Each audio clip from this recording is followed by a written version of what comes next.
I think it might be time for another shithead man from history. And on the chopping block today, we have got none other than Pablo Picasso. And I know what you're thinking, that is some low-hanging fruit, Kate. And you would be right, but I promise you, whatever you know or think you know about this man, it's worse. As with all the men featured in this series, Picasso's genius is hardly called into question here. He was, and remains, one of the most influential figures in the whole of art history. Not to mention one of the most expensive. His painting La Femme d'Alger sold in 2015 for $179.4 million. So you don't get many of them to the pound, do you? But what was he like to live with? Well, according to almost every source available on the subject, absolutely fucking diabolical. According to a 2001 memoir by his granddaughter Marina, Picasso needed blood to sign each of his paintings. He needed my father's, my brother's, my mother's, my grandmother's, and mine. He needed the blood of those who loved him. And as you might imagine, this story is going to get pretty dark. We're going to be covering themes of domestic abuse, sexual abuse, and suicide. And that's just a start. Picasso once told one of his muses and long-term mistresses, Françoise Gillotte, that women were machines made for suffering. And for him, there were only two types of women, goddesses and doormats. It has been suggested by many Picasso biographers that his fucked up attitude to women in relationships stems from childhood. Picasso was born in Malaga in Spain, and his dad was an artist too. And his dad was a notorious womanizer. In fact, he used to frequent the local brothel regularly. It was almost certainly here, around about 13 or 14, that Picasso lost his virginity, setting up a lifelong attitude of viewing sex purely as transactional. Just as a very quick aside, one of the most surprising things I learnt whilst researching this is that Picasso was only 5'4". Now, I don't place a lot of stock by height, but I know a lot of men do. Maybe that had something to do with this too. Who knows? His first big love is this woman, Fernande Olivia, who he meets in 1904. Things become very intense very quickly. He obsessively paints her, and they do stay together for about 7 years, during which time he is unfaithful constantly, all of the time. He's even unfaithful to the people he's being unfaithful with.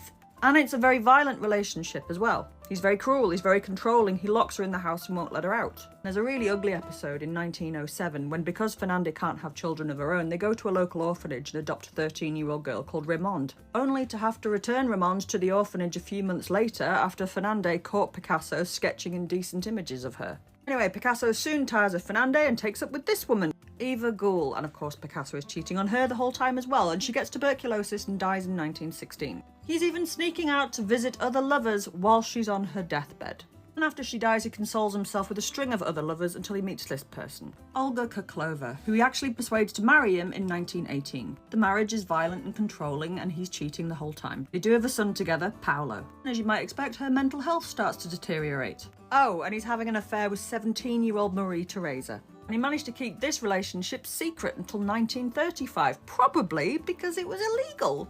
But in 1935, Marie Theresa gets pregnant. Olga, his wife, finds out and is distraught and runs away to the south of France. But Olga has some kind of mental breakdown and she becomes horrendously obsessed with Picasso to stalker-like proportions. She sends him hate mail and she follows him all around Europe. But he won't divorce her because under French law, that would mean he had to give her half of everything he owned. And by this point, he was a rich man. But by 1936, Marie had found herself being upstaged by Dora Maar, a successful photographer in her own right, and at 29 years old, almost half Picasso's age. Picasso managed to keep both women on the go for a while, but it all came to a head when they bumped into one another and Picasso told them that they would need to fight it out and he would stay with whoever was the winner. But they did. They actually came to fist blows about this. Dora Maar was victorious, and so he kicked Marie Theresa and their daughter out.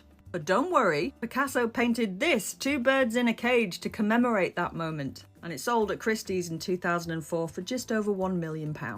Unable to live without him, Marie Theresa killed herself 4 years later.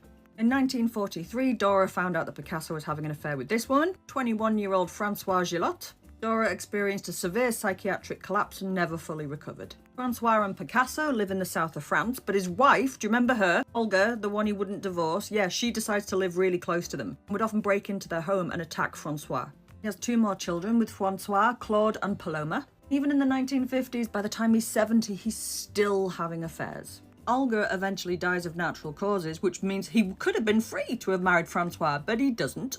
They break up and Picasso decides he's going to use his considerable influence to try and sabotage her art career. He contacts art galleries and agents and basically blacklists her. All the while, he's shacked up with this woman, 26-year-old Jacqueline Roque. He did marry her in 1961, but he was constantly having affairs and constantly playing away, and it was a violent relationship. Picasso is getting frailer and frailer. Jacqueline starts to become more and more controlling and eventually keeps his family away from him. When Picasso died in 1973, Jacqueline wouldn't let his children and grandchildren attend the funeral. In response, Picasso's grandson, Pablito, killed himself, and his son, Paolo, sank into a terrible depression and eventually died of alcoholism. Jacqueline became severely mentally unwell after Picasso's death. For years after, she would lock herself in dark rooms and talk to photographs of him. Eventually, she killed herself as well. She shot herself with Picasso's gun. His granddaughter, Marina, said that he crushed women into his canvas, and once they were bled dry, he would dispose of them. His lover, Dora Maar, once told Picasso, "You might be an extraordinary artist, but morally speaking, you are worthless."